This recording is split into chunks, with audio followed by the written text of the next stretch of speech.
Hello dear friends, today we are going to talk about self-discipline and how it can lead to greatness. Sit back and we will begin. Miyamoto Musashi is one of the greatest samurai in history, known for his outstanding achievements in swordsmanship. His success was not only the result of natural talent, but also the consequence of indomitable self-discipline.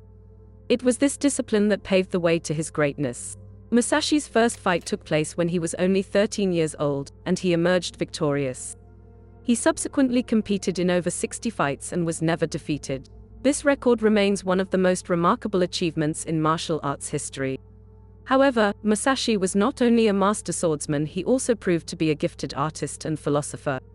His life serves as a shining example of how self-discipline can change destiny. Without it, a man is like a rudderless ship, easily swept along by the waves and unpredictable currents. For Musashi, self-discipline was not just a means to success, it was a defense against suffering.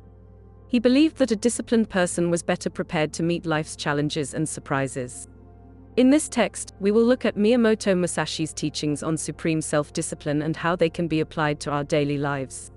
Samurai Musashi's life was full of uncertainties, from the outcomes of duels to the unpredictability of fate. For him, acceptance was not a passive act, but a form of discipline that meant recognizing and accepting the reality of each moment, whether it was a deadly duel or a quiet day devoted to art and writing. This approach applies not only to samurai facing danger, but also to each of us in our daily lives. For example, imagine you are rushing to an important meeting and suddenly your car breaks down. Many people in this situation find it hard to avoid feeling frustrated and resentful. We may wonder why it happened to us, or start blaming bad luck. However, as Musashi teaches, it is important not to dwell on negative emotions, but to accept the situation and quickly look for solutions. This helps to maintain inner peace and focus on what is really important. Thus, Miyamoto Musashi's teachings on self-discipline and acceptance can be an important tool in our lives, helping us to be more resilient and effective in the face of any adversity. Musashi taught that it is important not to label situations as bad or good and not to get frustrated. A disciplined person, when faced with a problem, such as a car breaking down, does not get frustrated, but begins to look for solutions. He may call a tow truck or contact those waiting to inform him of the delay. Attention shifts to practical steps rather than emotional distress. This approach echoes Stoic philosophy, especially the ideas of Epictetus, who said, "We cannot choose external circumstances, but we can always choose how to respond to them." It's a simple but profound thought. We cannot control everything that happens to us, but we can control our reaction to those events. Musashi cautioned against labeling events as good or bad, arguing that these labels are inherent qualities and mental constructs we place on them ourselves. By adopting a disciplined way of thinking, we are freed from limiting judgments and gain inner freedom. Musashi also emphasized the importance of being able to deal with guilt. Guilt can be a useful emotion, signaling that we have violated an ethical trait, such as saying something hurtful to another person. Guilt shows that we care about the consequences of our actions and want to correct them. However, it is important not to confuse guilt with regret. While guilt helps us correct behavior, regret is a mental state that is not helpful. It hangs over our thoughts like a cloud, taking up valuable headspace and interfering with concentration. Musashi could not afford the luxury of dwelling on regret, as it would distract him from the present moment and the actions necessary for survival. He emphasized that a clear mind was necessary to make effective decisions. Regret can lead to serious consequences by interfering with maintaining discipline and focus. Whether you spent money on a bad investment or missed an important lesson by spending the night playing video games, regret won't help you fix the situation. Instead of dwelling on regrets, which often leads to feelings of helplessness, it's important to focus on actions that will help fix the situation. It's okay to make mistakes and learn from them. It is not normal to let those mistakes run your life. We should strive to learn, improve and move forward by learning from our mistakes and not getting stuck in the past. For Musashi, the place of residence was secondary to the discipline and inner state he carried within him. Whether he was in a peaceful temple or a chaotic battlefield, his inner state remained unwavering.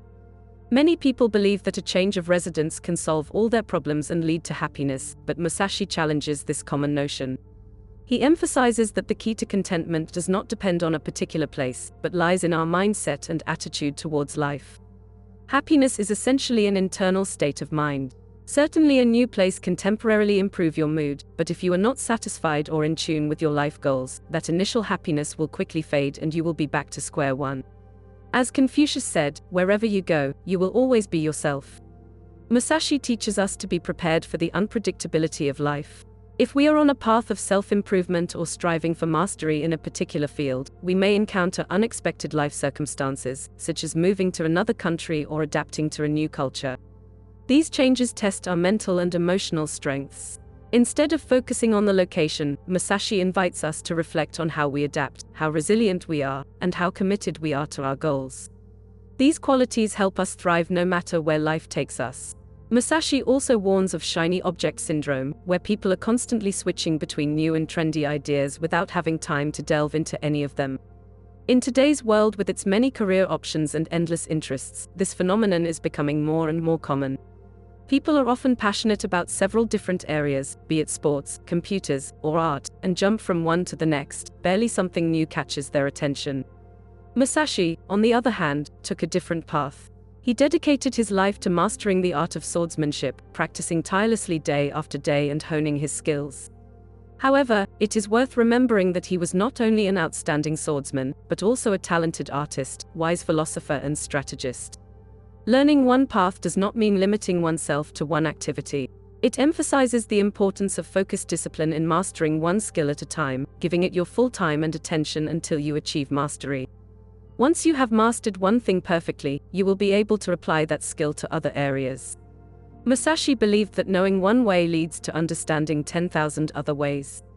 This approach helps us avoid superficiality and achieve real depth and mastery in whatever endeavor we take on.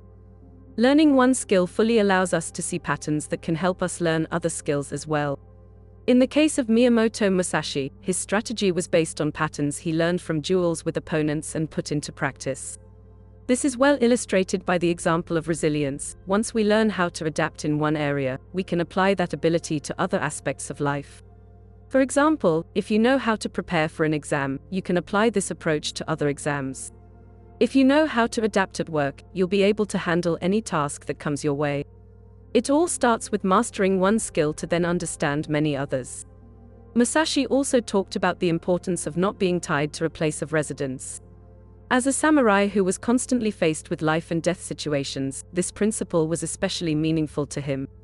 Separation and loss are natural and inevitable parts of life, whether it's losing a loved one, moving, or parting with something important. For example, imagine moving to another city for a career or dream, leaving your friends and family behind. This can be very painful, but Musashi emphasizes that the discipline is to acknowledge these feelings but not let them distract you from your goal. Emotional detachment, according to Musashi, also applies to material things. He warned that attachment to material goods, such as a car or smartphone, can become a form of emotional dependence. Discipline is about enjoying things without letting them own you emotionally. This helps maintain inner freedom and resilience. Musashi also focused on dealing with jealousy and envy.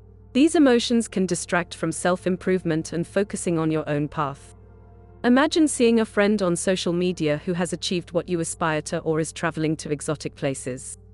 It's easy to feel envious and start thinking that you're not worthy of something or have missed out on an opportunity. However, envy distracts you from your path.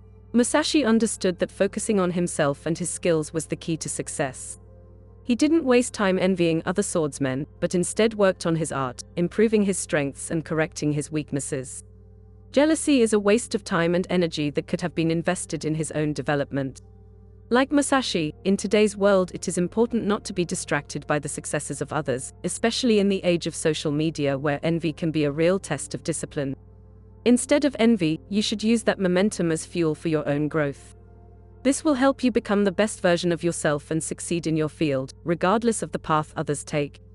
The key is to stay focused on your goals and continuously work towards achieving them.